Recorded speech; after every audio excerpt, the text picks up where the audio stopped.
Speaker would like to recognize Representative Jolo Revilla of the 1st District of Cavite to explain his Gentleman from the 1st District of Cavite and author, Congressman Ramon Jolo Revilla. You're recognized.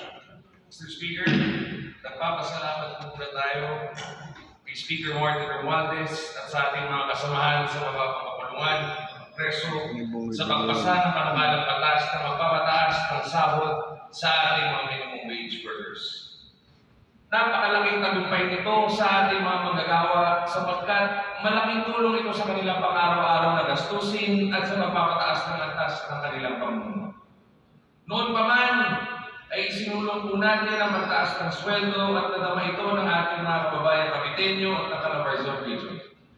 Katuwang ang Regional Tripartite Wages and Productivity Board, Dole Region 4A, sa pamamagitan ng wage forums na nilarukan ng mga manggagawa mula sa pribadong sektor, 6 na beses natin na itaas ang sahod ng mga manggagawa sa rehiyon mula noong mapipising gobernador hanggang sa maupo sa aming unang termino bilang pinatawag ng unang distrito ng lalawigan ng Cavite.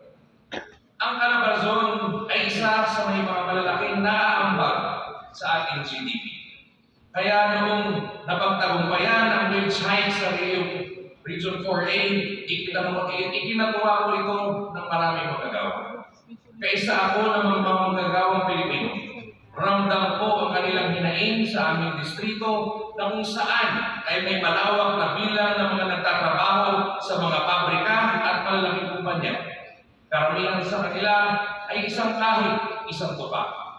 Pilit na pinagkakasya ang kanilang araw-araw sahod, ngunit sa pagkain at pamasahe pa lamang ay pusta.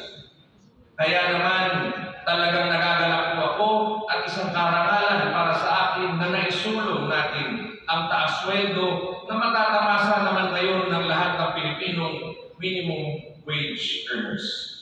Ang patuloy at hindi mapigilang pagtaas ng presyo ng mga bilihin ay isa lamang sa mga rason kung bakit ito'y napapatanong.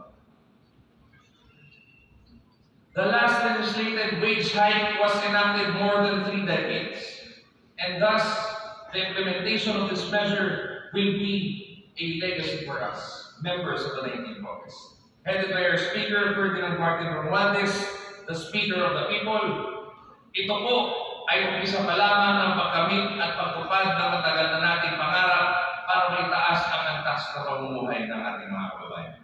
Sisiguraduhin natin patuloy na matutugunan ang bawat karapatan, pangangailangan at kaginhawaan ng magagawang Pilipino. Maraming salamat at tuloy ang laban para sa ating mga magagawa.